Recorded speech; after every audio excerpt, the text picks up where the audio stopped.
Geus 2 tahun Agis pindah ke kontrak Cihuni sarta geus jeneng jadi mandor pabrik ente. Gawena kacida kapakena ku kawasa pabrik. Lantaran ku alpukahna pabrik Cihuni teh jadi kajojo, hasil kaolahan pabrik Cihuni teh na alus pisan tara aya nu baleui sumauna tutung mah. Pon kitu deui dina sulu sapek dicepeng ku Agis jadi leuwih irit tapi kahasilan kacidamu cekilna. Nepi ka kawasa pabrik teh dibenum jadi wakil administrator ku jasana Agis.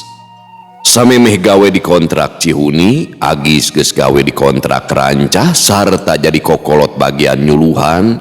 Agis cicing di imah Abdeling Rancah anu geus disadiakeun ku pausahaan. Ari imahna beda-beda gumantung kana kalungguhan anu dicepengna.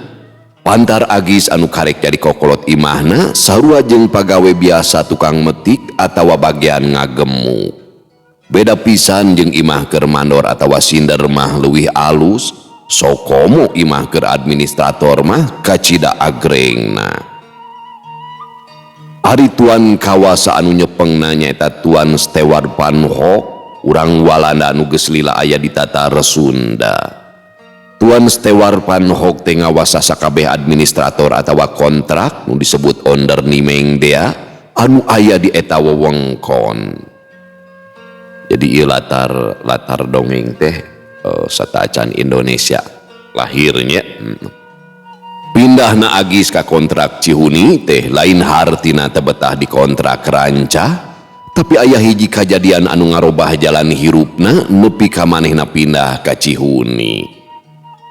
Nyoreang deui mangsa ka tukang sasat Agis keur ngeunah tumanina gawena kawilang getol teu pernah aya pacogregan jeung batur sagawe komo jeung dunungan mah palias teuing.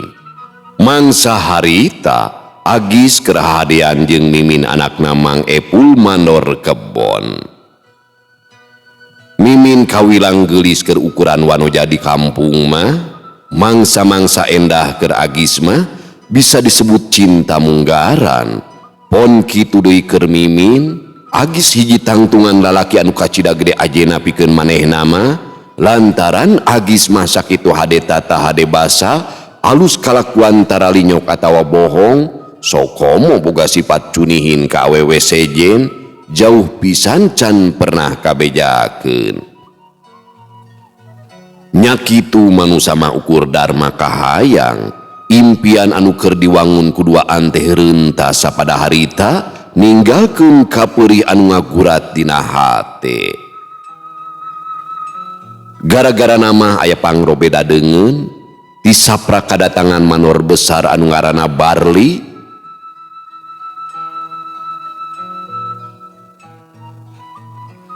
Barli pindah ka kontrak Rancah ngaganti mandor besar heubeul anu geus pangsiun. Mandor besar Barli teh boga sifat barangasan, hayang menang sorangan jeung kacida ngamenakna. Ari Barli mah teu boga pamajikan alias duda anak 5. Teu kasungsi di mana urut pamajikanana teuing maot atawa pipisahan. Tisaprak Barli aya di pabrik karasa pisan ku Agis mah gawena asa leuwih cape seubeuh ku panita. Itu dicagap ieu dipigawe teu ngingetkeun kana kacape batur. Nepi ka hiji waktu Agis ditundung ku Mang Epul jeung pamajikanana samangsa keur ulin ka imahna mimin. Agis teu nyangka sacongo buuk Barli teh geuningan ngadodoho ka mimin nyieun pucuk ti girang ngangsodan kaluarga Mang Epul sangkan megatkeun duriat manehna jeung mimin. Barli nyieun reka perdaya nu akhirna mah manehna sorangan anu untung, mimin kabandang nepikeun ka ngalaki rabi. Oh direbut kabogohna. Agis ukur ngahruk teu puguh laku, rarasaan bumi alam asa tungkeb, sakabeh impian ilang musnah. Kapeurih hatena lir ditiruk laklakan ku hinis awi nyeri nu taya babandinganana. Nepi ka hiji poe Agis nepungan kawasa pabrik minta izin hayang pindah di kontrak ranca. Kujasana kawasa pabrik, Agis dipindahkeun ka kontrak Cihuni nepi ka ayeuna jeneng jadi mandor. Barang ngadenge Agis pindah ti dinya teh, Barli seuri ngarasa ato, sakabeh tarekahna geus hasil moal aya di hahalang keur manehna.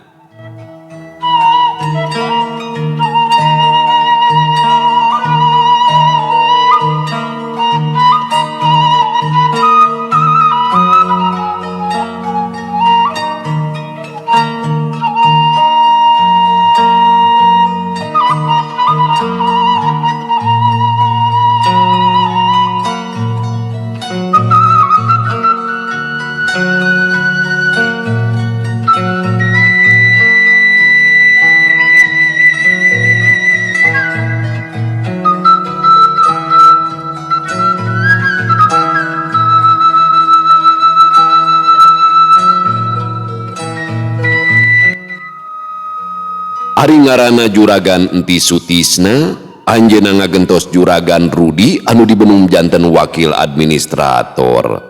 Juragan Entis teh kacidaraketna jeung Agis kumargi apal kana kaparigelan Agis dina ngokolakeun pabrik.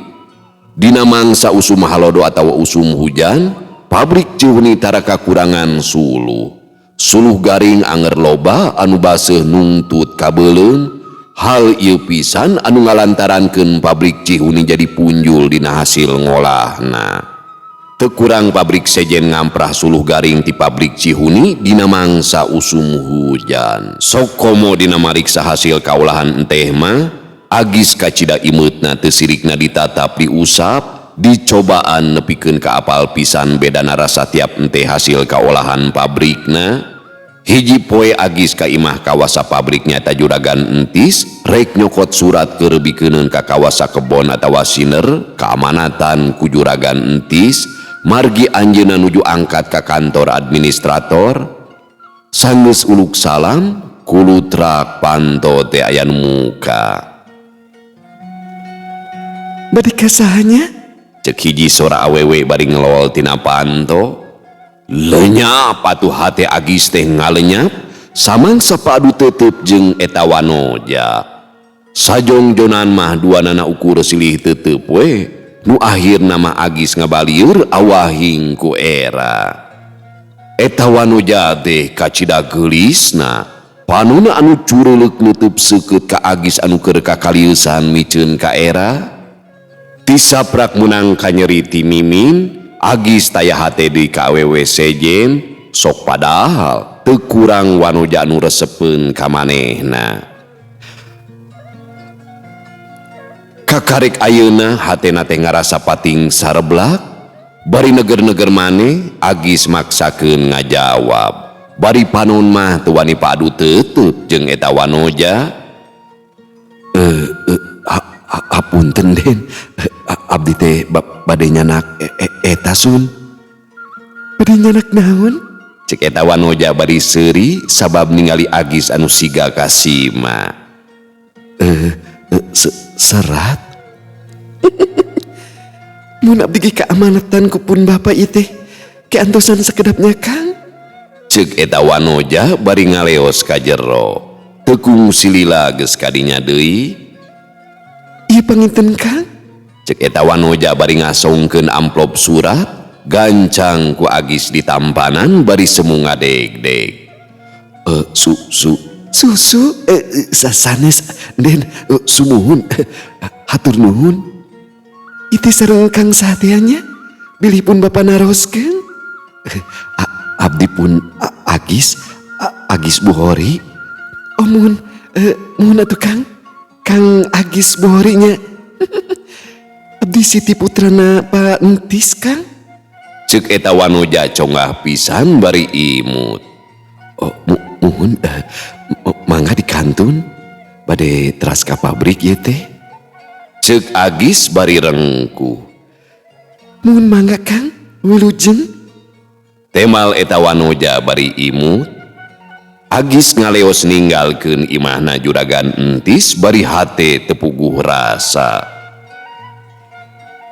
Tisaprak panggih jeung Siti, hate Agis ngarasa guliga, rasa katresna anu salila ieu pareum teh ngadadak caang deui.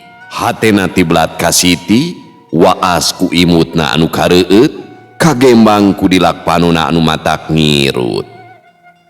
Ayeuna mah mun balik gawe teh sok ngahaja bari mawa suluh disimpangkeun ka imah juragan entis. Dageus ilahar di imah sinar pabrik atawa sinar kebon sok aya hawu paragi siduru, kawan tu di pagunungan mah hawana kacida tirisna. Agis sok unggah heula api-api ngobrol ngeunaan pagawean, padahal mah aya nu di anjing cai miharep anu lenjang datang nyampeurkeun. Jeung siga nu surti di ieu eta Nyi Mojang sok guragiru nyuguhan cai atawa cikopi. Samangsa patepung duanana sok silih teuteup, silih baledog panglet mentangkeun pangirut silih jajal pangabaran rasa. Meh unggal minggu Agis nganjang ka imah juragan entis. Bari teu poho deui sok mawa suluh, awahing kumineng mah heun ukur wanoge jadi conggah nu akhirna ngerasa deukeut. Juragan entis lain teu apal kanu keur kajadian antara anakna jeung Agis, teu tatanya sote ngahaja ngarah duanana laluasa silih teuleman hatena, silih kanyahukeun pangadatan ngarah apal kana pribadina masing-masing. Sok ngahaja juragan entis teh ngejati dinya, bisi bae duanana karago krek cumarita. Nepi ka hiji poe, Agis ngedalkeun eusi hatena sarta paniatanana ka Siti. Siti teu hese beleke dina ngajawabna da puguh sarua geus ngarasa deukeut jeung sarua deui bogohna. Ari juragan entis teu gaduh garwa margina tos lami ngantunkeun. Genep bulan ti harita marengan di benumna Agis jadi mandor besar, Agis jeung Siti ngadahup ngalaki rabi. Ari kawinna mah teu di Cihuni tapi di lemur juragan entis di Ciamis. Arang langka nu apal Agis geus kawin ukur sababara urang sinder jeung administrator katut wakilna we nu arapaleun mah.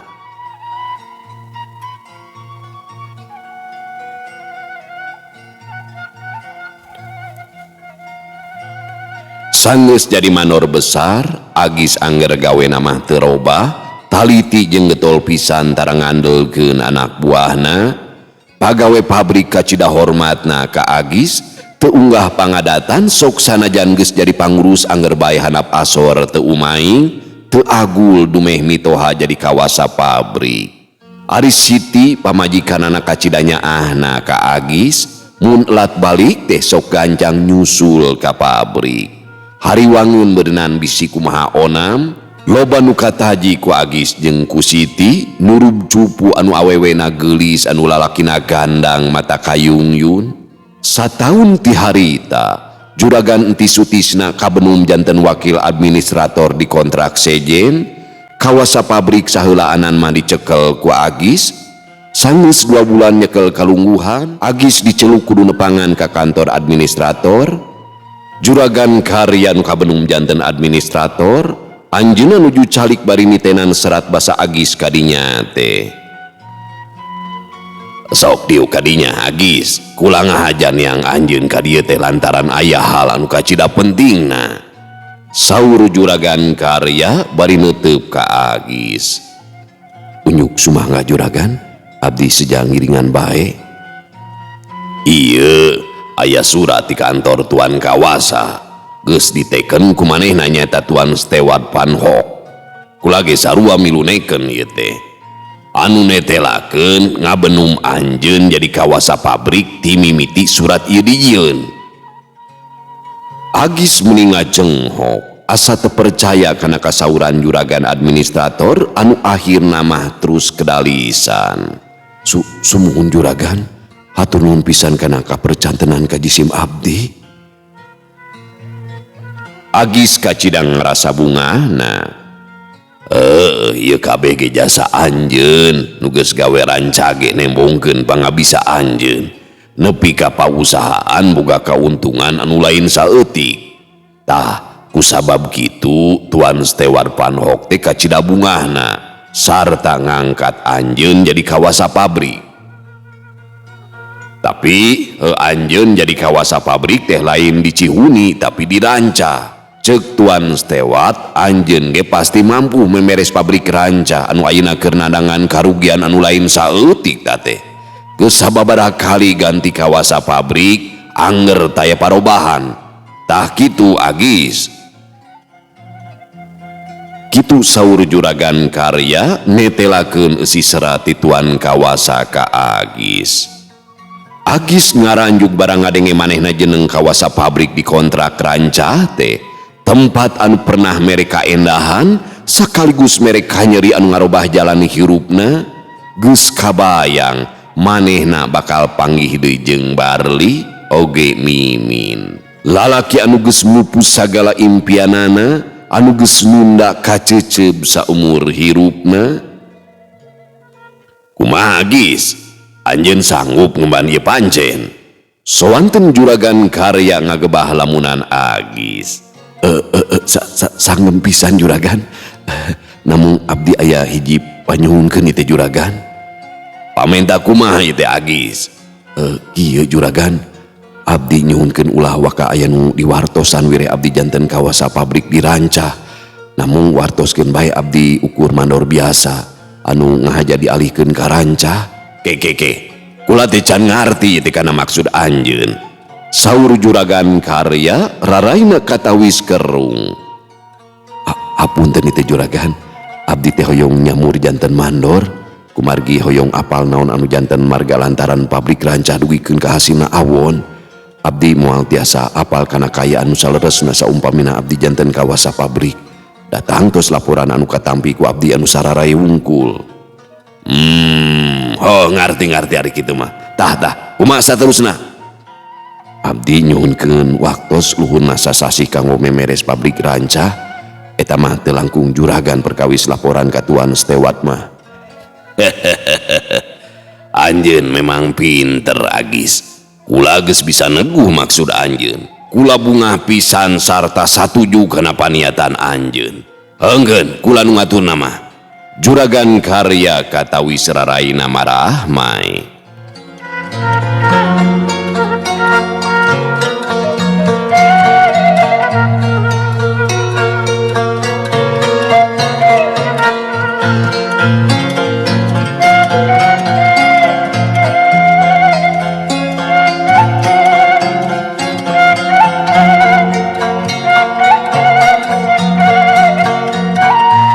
Agis abus ka pabrik Ranca bari di barung hate anu cing seredet inget kamang sabareto.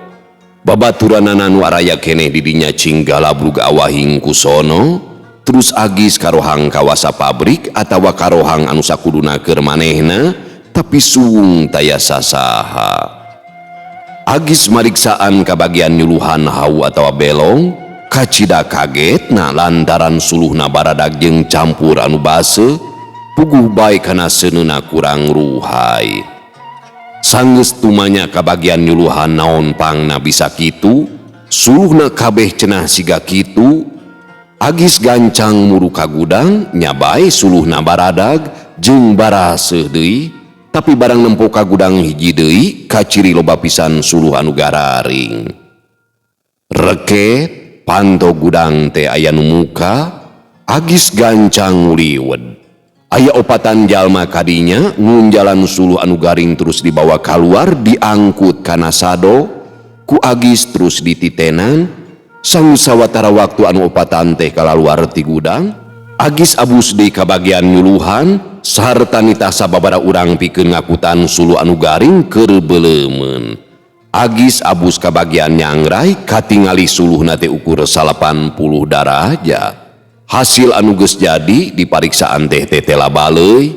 Agis nitah sababaraha urang pikeun nyangrai deui enteh anu baleui.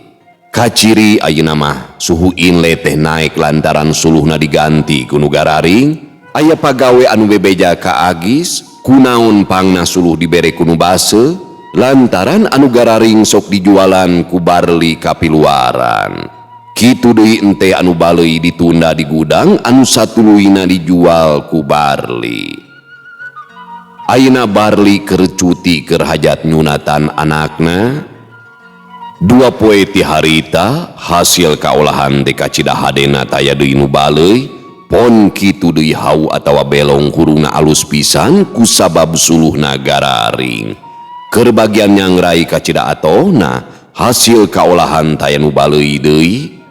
Saminggu ti harita Barli geus abus gawe deui. Manehna kacida ngajenghokna lantaran di gudang teh loba pagawe nu keur narampol suluh, terus nempo ka gudang suluh garing tetela pinuh ku nu base. Amarah Barli ka hudang mireungeuh kitu mah kusabab teu ngarasa nitah atawa mere pancen ka mandorna. Dititah kusaan di kanampulan suluh ha? Cek Barli bahasana kacida garihalna tumanya kanu keur narampulan suluh bari panuna mureleng ngemu kacecep. Puguh we anu keur digarawe teh ngadadak areureun taya nu nembalan ukur silih reret jeung pada baturna. Ngan teu lila salah saurang aya nu nembalan kadenge sorana ngageter awahing ku sieun jeung kasima. Sumohun kan abdi sapara kanca kapiwaranganku Juragan Mandor. Lu tungkul teu wani padu teuteup jeung Barli. Baru Mandor saha? Si Sarja? Si Dul Karim lain? Dewek tu rumah saditah atawa mere pancen ka si Sarja, ha?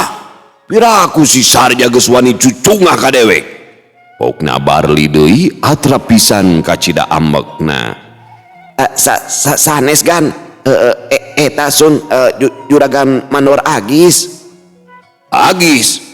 Barang ngadengi ngaran Agis, Barli kacida ngagebegna. Asa teu percaya kana dedengeanana. Tere kitu kumaha kapan sidik Agis mah ayana di kontrak Cihuni jeung kamanehna taya iber ngeunaan Agis ngungseug teh mah Agis pindah ka kontrak Ranca. Barli teu ngomong deui terus ngagejlig ninggalkeun eta rohangan. Barang serog Barli ka hiji rohangan kasampak aya nu keur diuk bari katingali keur mulak-malik buku. Taya lian eta teh Agis anu keur nitenan catetan pagawean geus yakin keur Barli mah yen anu aya di hareupeunana teh taya lian ti Agis bari jeung ngalejeg pokeh Barli cumarita bari basana kadenge sugal jeung garihal taya tata krama pisan. Oh, jadi si laing nu ngaganti si Sarja teh ha? Nah si laing taya basa jeung carita ka dewek. Sahenteuna dewek tipan Mandor besar di pabrik sarta boga hak ngawakilan kawasa pabrik. Pokna Barli bari muncereng ka Agis anu keur jongjon we diu. Ngadenge kitu mah Agis cengkat bari neuteub seukeut ka Barli bari laju cumarita. Sorana tatagna keranan, kula mangemban ieu pancen ti juragan administrator sarta langsung migawe sakabeh anu jadi tanggung jawab kula. Lain harti kula teu ngahargaan ka anjeun, tapi pan sidik anjeun keur sibuk dina karyaan. Tah, ku hal eta pisan kula memeres anu sakirana dianggap perlu keur ieu pabrik lantaran tugas kula eta mah. Tapi dewek karasa teu dihargaan ku si lain lantaran geus kumaha wani ngarobah kawijaksanaan di ieu pabrik. Eta teh sarua jeung nyaho gado atuh euy. Anu nganung harti sarua jeung nangtang ka dewek. Temal Barli kaciri beungeutna beureum panuna muncereng sarta huntuna ti kekereket awahing ku ambek ka Agis. Kula boga hak ngarubah aturan anu sakirana teu sapagodos jeung aturan pausahaan. Kula boga tanggung jawab pikeun ngaronjatkeun kahasilan ieu pabrik sakumaha anu diamanatkeun ku juragan administrator. Kuduna mah anjeun salaku Mandor besar atawa wawakil kawasa pabrik ngadukung ka kula anu boga mancen gawe keur memeres ieu pabrik. Kitu temal Agis bari ngomongna tetep tenang jeung daria teu kabawa ku nafsu. Barli teu nembal deui, manehna ngacengkat bari kadenge suara panto anu digebrugkeun tarik pisan.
Sabulan ti harita kahasilan teh pabrik ranca teh geus kaciri aya undakna. Kualitasna alus sarta ngaronjat jumlahna. Tapi hal ieu teh estu nambah kacece Barli ka Agis. Manehna teu boleh neangan jalan jeung cara keur nyilakakeun Agis. Hatena pinuh kurasa kangewa geus teu bisa dipapalerekeun deui. Komo satu tas ningali kayaan pabrik jadi robah leuwih alus disaprak kadatangan Agis, samalah geus jadi sabiwir hiji jadi catur balarea, sakabeh pagawe pabrik teh kacidamujina kana kaparigelan Agis, pikeun Barli beuki nambahan kageuleuh boga karep hayang nyilakakeun ka diri Agis. Nepi ka hiji poe kayaan pabrik teh kaciri ramena, sakabeh karyawan pabrik poe harita mah teu digarawe. Marga lantaran nama aya acara tepung sambut kawasa pabrik anu anyar di kontrak ranca. Katingali reng-rengan para pangurus nu aya di kontrak ranca, dariuk ngajalajar ti mimiti para sinder updeling, para manor besar jeung manor sejena araya didinya. Pon kitu deui Barli jeung pamajikanana ge sarua dariuk didinya. Telila Agis asup ka jero digendeng ku garwana nyaeta Siti, puguh bae nu araya didinya teh caruringhang, teu nyangka lamun Agis teh jadi kawasa pabrik. Komo Barli mah beungeutna meni sepa asa teu percaya kana eta kajadian. Pon kitu deui mimin, beungeutna nyak beureum ngarasa tugena, panonna melong ka Agis jeung ka Siti meh teu ngiceup. Jauh atuh leuwih keulisi menjaba anak kawasa pabrik. Sanggeus sasalaman kanu araya didinya, Agis jeung Siti gukek dariuk. Saterusna juragan kawasa administrator ngawilujengkeun ka Agis dituturkeun kunu araya didinya, ti mimiti siner kebontug nepikeun ka para mandor. Heuleut sawatara waktu Agis nyieun putusan anu geus disaluyuan ku kawasa administrator, nyaeta ngeureunkeun Barli tina kalungguhanana tina manor besar pabrik, anu saterusna dipindahkeun ka kebon jadi karyawan biasa. Kulantaran talajakna geus banget ngarugikeun ka pausahaan, untung keneh sakitu ge teu dionclah tina gawena. Nganti saprak dipindahkeun gawena, Barli teh arang langka asup gawe, ceuk beja mah cenah loba geringan, gering pikir jeung gering batin lantaran ngarasa era jeung wirang. Kasakit Barli mingkin dieu teh mingkin parna, geus diubar aber ka ditu ka dieu taya parobahan, nepi ka hiji poe, Barli kabejakeun geus tilar dunia, titis tulis ti ajali takdir tinu maha kawasa raga papisah jeung nyawa. Waktu poenan dirasanan, Agis jeung pamajikanana Siti ngahaja datang ka imah jenatna Barli milu bela sungkawa ka kulawarga anu ditinggalkeun.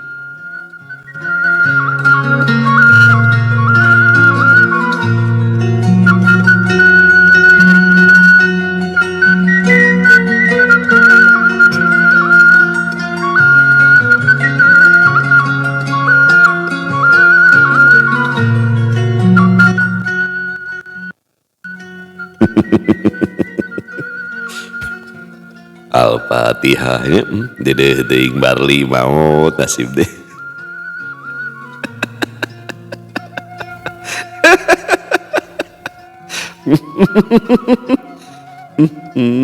Ieu carita ponok anu judulna Tamiang Meulit Kabitis karya Kang Rompis, idamelna nalika nuju tugasnya di Batu Licin Kalimantan Selatan dina sasih Maret 2022. Bacanya pala wargi sadayana seueur hikmah anu tiasa dipulungan dina ieu lalakon Tamiang Meulit Kabitisnya. Tamiang Meulit Kabitis geuningan anu nyilakakeun mah laku lampah sorangan. Nu tadi teh modal nu paling mahal mah kajujuran. Seueur anu gaduh pausahaan milari teh padamel anu jujur. Teu sakedik padamel anu jujur bakal hade tungtung nate kitunya dina lalakona. Sabalikna anu curaling siga heueuh harita mah menang untung tapi sok goreng tungtung kitu nya. Dina kahirupan manu mahal mah kajujuran gitu. Dimana urang getos nanjeur gaduh karyawan sami sanajan urang jelema curaling jelema nu goreng hate goreng laku lampah pasti dimana urang muka pausahaan milari pada mah anu jujur mal mungkin nu awonnya anu curaling ta eta gitu pala wargi sadayana nya anu tiasa kapihatur ieu mah da carita Ponok Panyelang kanggo ngantosan updatean dongeng saninten emas sareng Dewi Sekartaji. Bobot sapanon carang sapakan cag urang tuna dihanjuang siang urang teuneun dihaneuleuum sieum paranti nyokot ninggalkeun mangsa datang kasampeur deui. Wallahu muwaffiq ila aqwamit thoriq. Wassalamualaikum warahmatullahi wabarakatuh.